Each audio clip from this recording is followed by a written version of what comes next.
Chapter 1, Thoughts on Persuasion. I am much older than 29.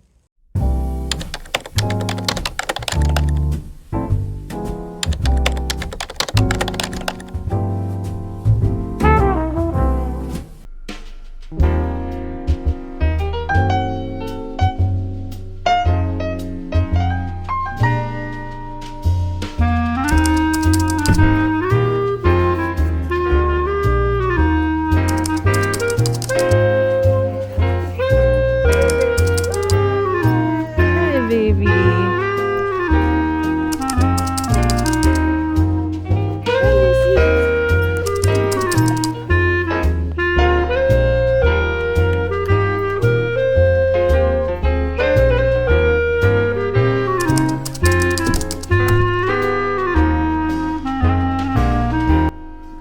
So one of the first things that I immediately did when I found out that I won the Hannah Joss Fellowship is, of course, I made a reading list. So when I first made this reading list, I based it off of my proposed itinerary, but as I go through and show you the novels that I've chosen, I now know what my itinerary is. I've booked my flights, which I got for so cheap. I got $800 tickets. Go me.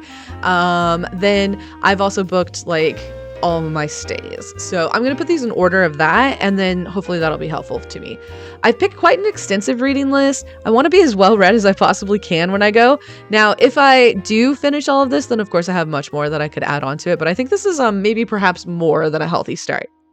Okay, so the first place that I am flying into is London. And so when I'm in London, one of my first things that I plan on going to is, let's maybe move this one, is the Globe Theater. I've been there before, but I'm looking forward to doing it in a different manner.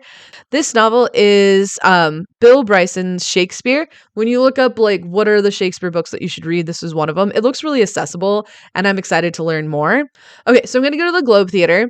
Then I plan on going to the Charles Dickens Museum. So I have not read Bleak House, so that looked like one that I thought would be really interesting to read before I go. Um, After I go to the Charles Dickens Museum, I plan on going to this one right here. I'm going to keep moving some of these so they stay big. So I'm going to the Sherlock Holmes Museum. I actually really love Sherlock Holmes books. I've read several. I didn't know that Arthur Conan Doyle had written this dinosaur book called The Lost World. And as a Jurassic Park fan, of course I'm going to put this on my list. Let's see. Yes, this one actually is in a great spot. So then I'm hoping to go to Jane Austen's house. I'm not sure that part of I only have 1 day set aside for Jane Austen activities, and I'm hoping to go to Bath in that tour. So when I was younger, I actually was kind of against Jane Austen. I felt like people were always trying to force me to read it, and I was like, not really that interested in romance.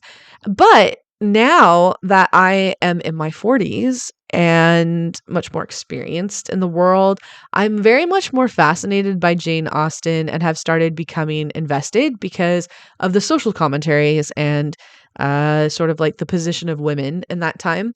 I've read maybe a couple chapters of Persuasion, but I haven't read all of it. So I'm looking forward to reading that. Let's see.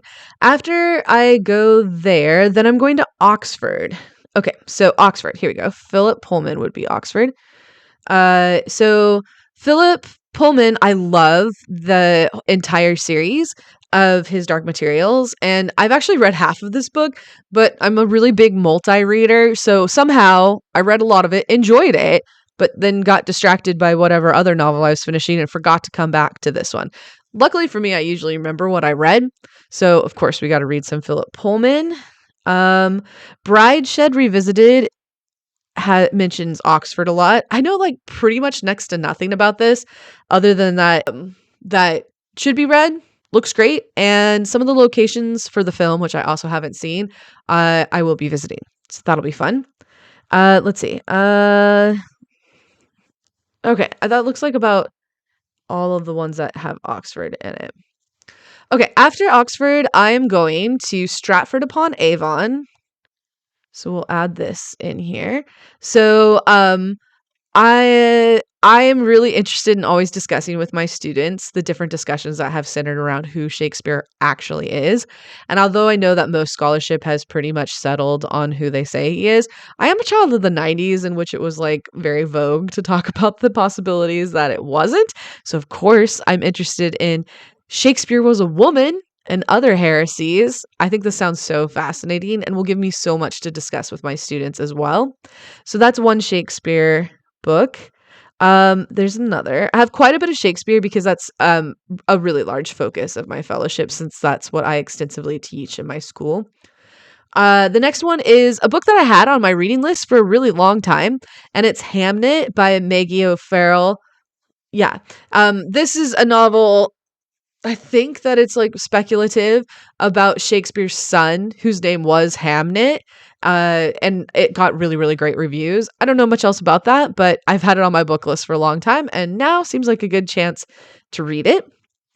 Let's see.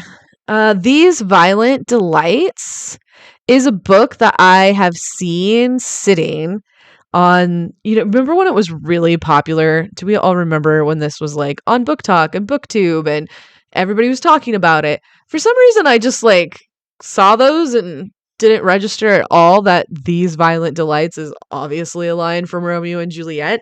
I spent about a month and a half extensively teaching that every year.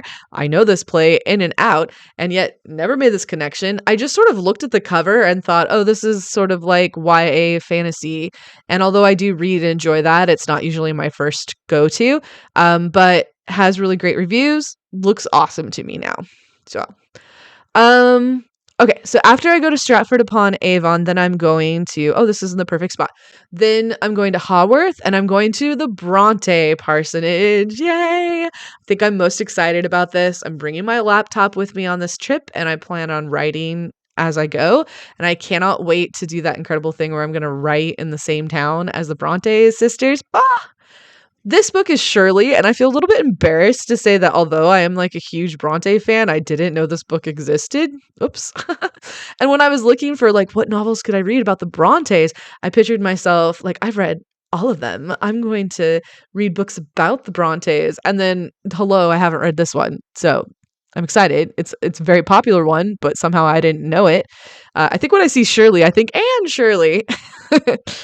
Another novel that I found, which was a middle grade read, but looks so incredible. Not but, and looks, I think middle grades are great, is The Glass Town Game. And it's an imaginative story for middle grade readers about the Bronte sisters and their brother having these like amazing adventures.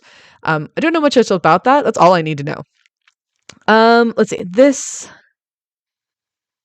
I think that would complete are Hawthorne books. After that, I'm going to Edinburgh. And of course, if you think Edinburgh and novels, I feel like most people will think Train Spotting. I've actually never seen the full movie. I've seen clips because I feel like they're very prevalent, but I've never seen the whole movie or read the novel. Back before the pandemic, a friend and I were planning on going to Edinburgh, and this was on my read list because we had tickets booked to sort of a grungy play interpretation of it. I don't think that that necessarily will still be running, but it is Fringe Festival and it is Edinburgh, and I feel like I have to read Train Spotting. So I think it will probably be a little disturbing, but kind of like those weird things, and it'll be fun to watch a movie after it. While I'm in Edinburgh, I'm going to be uh doing a Macbeth tour. And so Margaret Atwood, one of my favorite authors, has written a Macbeth and Atwood, combination. This sounds so good. It's Hagseed and it's kind of about the perspective of the witches. Can't wait.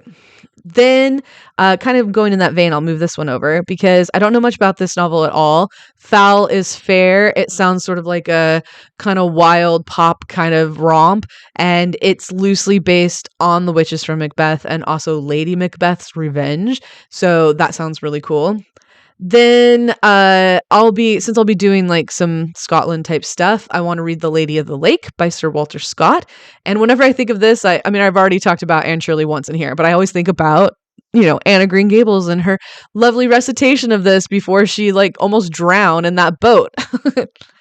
And then the last book I have on my reading list is also about Edinburgh, and it's The Library of the Dead. I don't really know that much about it other than that it takes place in that, and that it's a series that looks right up my alley because it looks very much sort of like dark academia vibes. And if I can, read a first book and have an entire series to read, I think that's awesome.